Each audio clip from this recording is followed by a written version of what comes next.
Hello everyone. In today's video I wanted to do a follow-up of one of my most popular videos to date, and that was my Why You Should Buy 90% Silver Now video. I put that out a couple of months ago. I'm not sure what happened, but that video went viral for me and has almost 20,000 views already. Somehow it caught in YouTube's algorithm and got a lot of exposure, which I think is great because I touched on a lot of reasons that you should go out and purchase 90% silver. Flash forward now 2 months later, 90% silver is still in very high demand. But one thing has changed, the price. Although silver's up about $5 an ounce since I made that video, the cost to acquire 90% silver has went up astronomically. I'm going to cover some of those numbers for you right now.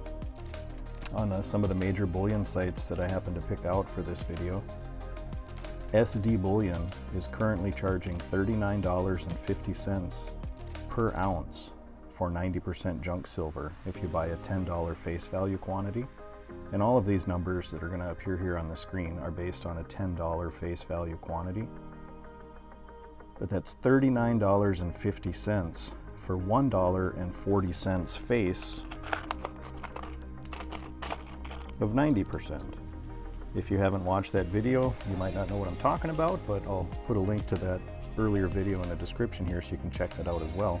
But in $1.40 of 90% junk silver, or constitutional silver, there is 1 ounce of pure silver. So SD Bullion is at $39.50 per ounce. JM Bullion is currently charging $44.37 per ounce. APMEX is charging $42.48 per ounce. And coming in at the most expensive is Provident Metals at $44.38 per ounce. What? That is crazy. In terms of times face, SD Bullion is currently at 28.2, JM at 31.7, APMEX at 30.3, and Provident at 31.7 as well. Those are astronomical numbers that I've never ever seen before when the silver price is where it's at currently. Why is that happening? Well, there's a couple of reasons. The most obvious reason is demand. Demand is higher than ever right now. So many new customers and old customers have rushed in to buy precious metals in the last 5 or 6 weeks. That has caused nationwide, if not global-wide, shortages in this precious metal. The thing about this 90% silver, they can't make it anymore. What is out there is out there. Once the wholesale supply dries up because demand is so high, there isn't any more that they can produce. So until people start selling it back to the wholesale channels, it's going to cause a big surge in price. And that's what we're seeing right now. In my shop, I don't have a lot of supply on hand, but I'm also very hesitant to order replacements on the wholesale market because of the astronomical prices. I should mention too, I'll put the spot at the bottom of the screen here, but current spot is $25.45 that these bullion sites we're using, just to give you an idea. But anyway, 90% silver is much cheaper in my shop today, although it's not a good value. As I said before, cheapest was SD Bullion at 28.2 times face. I'm charging 25 times face for dimes and quarters today. I'm charging 27 times face for $half today. So I'm still cheaper than the big guys, but granted, it's not very affordable. I base my prices on wholesale replacement cost. I could order some product, but it's very sparse. It might be on a delay if I have to order more 90%. So when customers are coming in the shop now, I'm not necessarily even encouraging them to buy 90% silver, although I think it's super important that everybody does own some. The nice thing about 90% is recognizability. It takes a quick internet search if someone who knows nothing about these type of coins to learn that these by weight are made of 90% silver. So it's real easy to calculate a melt value or a tradable value. Granted, the premiums on these are so high right now, melt value doesn't even really matter. I remember about 3 years back, I was selling 90% silver for $1 over spot per ounce. As I just mentioned, the cheapest big online retailer is charging $14 over spot per ounce. What an astronomical change. So if you do have some of this stuff right now, good for you. That's great, because you obviously or probably got it much cheaper than the price is at the moment right now. Having said that, this is still very popular in the shop. It is flying out the door. So I do want to touch on a couple other things that I didn't do in the last video. If I had to choose between these two dimes, you know, whether I want to buy a roll of 90% Roosevelt dimes or a roll of 90% Mercury dimes, which one would I choose?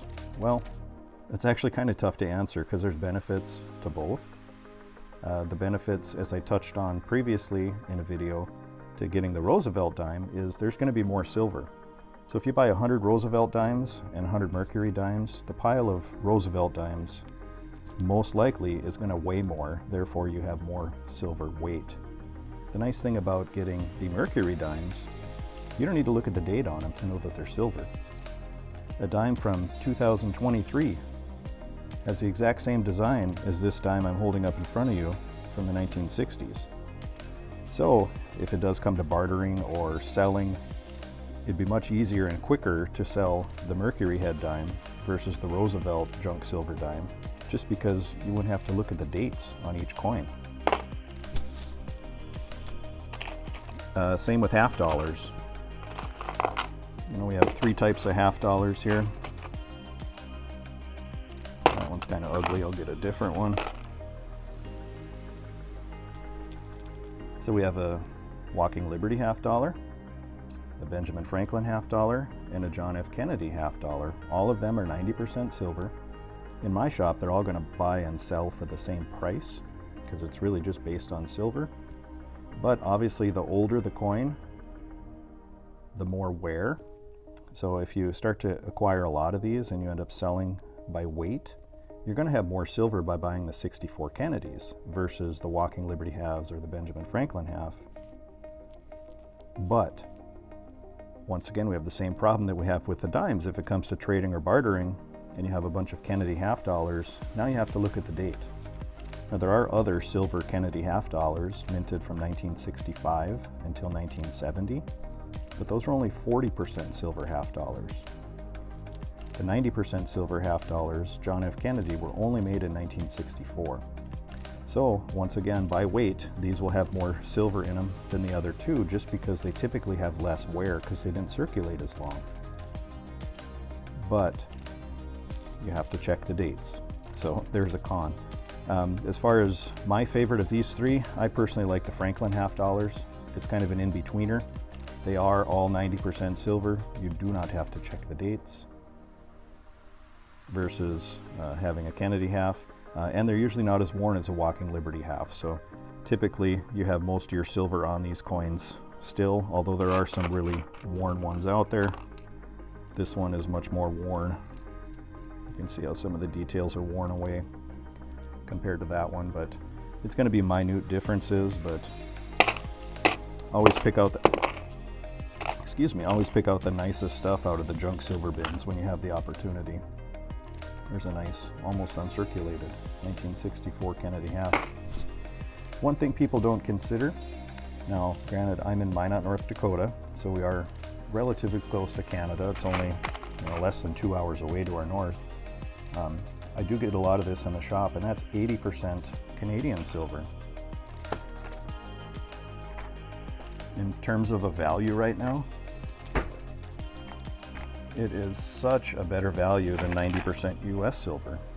Granted, the recognizability factor in a lot of parts of the country, it's probably not real common to see this stuff, but in Canada, any of the half dollars, the quarters, or the dimes made before 1967, so this is 1966 and earlier, these are all going to include or have by weight 80% silver. So, it's a little more than 10% less silver than its US counterpart. but these are still silver coins, and the premiums on this stuff is so much less right now. As I said before, you're going to pay a $24 premium to buy 90 per ounce to buy 90% silver from a place like SD Bullion. JM Bullion's even higher, APMEX is even higher yet. But if you were to buy 80% silver, the premiums are much, much, much less because the demand isn't as high right now. So this is kind of the forgotten ugly stepchild, I guess, of the 90% silver US. Look at that one. I don't know if you can see it on camera, but that's a beautiful toner. 1965 50-cent piece Canadian. But it's in the junk silver bin, 80% junk. Right now I sell this for spot plus $5 per ounce. So that equates to approximately, boy, I'll have to do some math and I'll put it up on the screen, but it's much, much, much cheaper than 90% silver at the moment. And you're still getting by weight an 80% silver coin.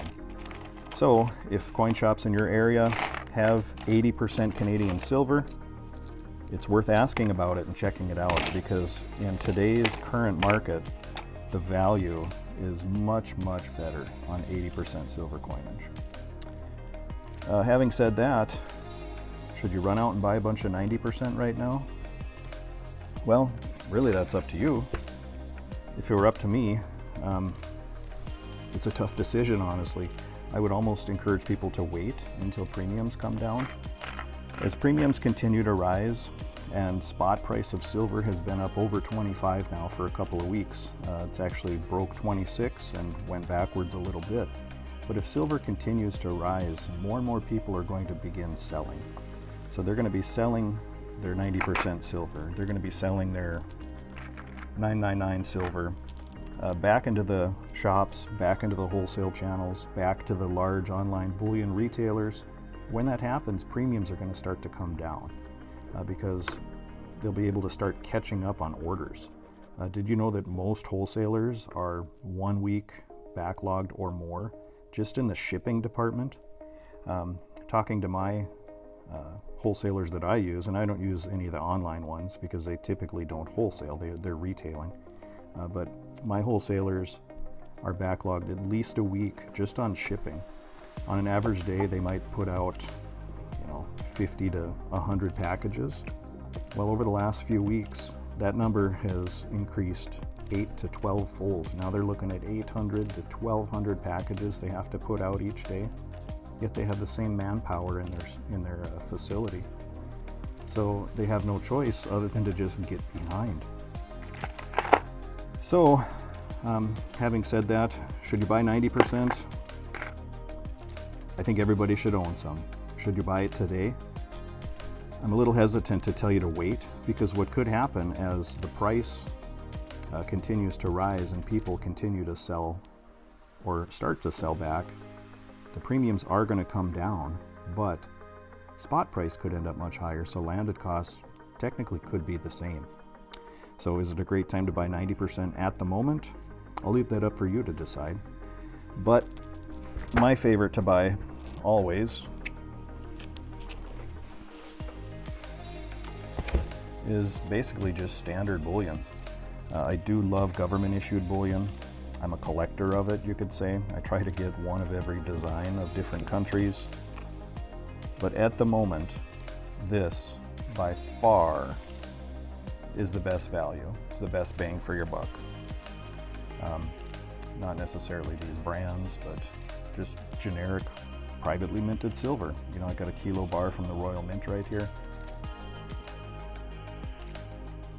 It's got a nice certificate on it. Got a cool 1 ounce bar with a buffalo design.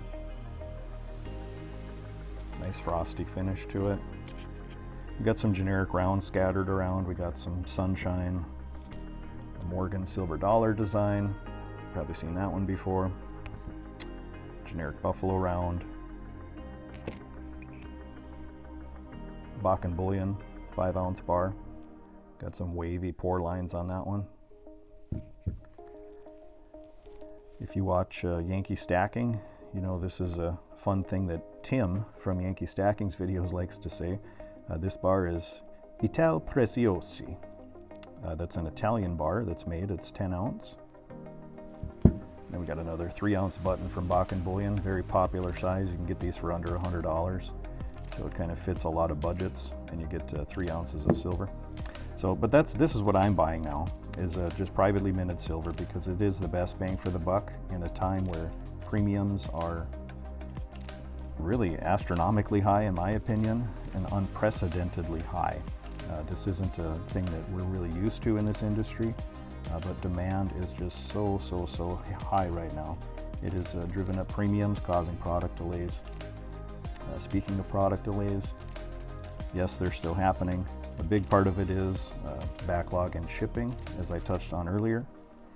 But there are some waits to get certain products into wholesalers at the moment. I had to order a few different gold items last week, and was told it's anywhere from 2.5 to 3 weeks to receive that gold. For the longest time, gold was live, meaning it's in hand and it's ready to ship. Well, that's not the case right now. So even gold is seeing product delays. Although gold really came close to hitting an all-time high this last week, it is still in extremely high demand. So if you haven't seen my gold video on 7 reasons why you should own gold, I'm going to link that in the description as well. So be sure to check that out. But I hope you enjoyed this video. Ultimately, it's up to you. You should buy 90% silver now. Like I said, it's so important everybody owns some, but the premiums are a bit much right now. One alternative to consider is to buy that 80% Canadian silver, or even 40% US silver half dollars, or 35% US silver wartime nickels. Those are going to have low premiums too, and they're recognizable government issued silver coins. So hope this video was informative for you all. I appreciate you all watching. If you haven't ever left a question before, or even if you have, feel free to drop a question for me down in the comments that you'd like answered in an upcoming question and answer video. I've did one already and it got great response, got a lot of views, and people are asking me to do more of those. So please drop your question down below. I'll be happy to answer it in an upcoming video. With that, I'll let you all go. Appreciate you all for watching. Please give this a like. If you're not already subscribed, I certainly appreciate it. And share this video to whoever you can, who you may think they would find interesting. So have a great day, folks.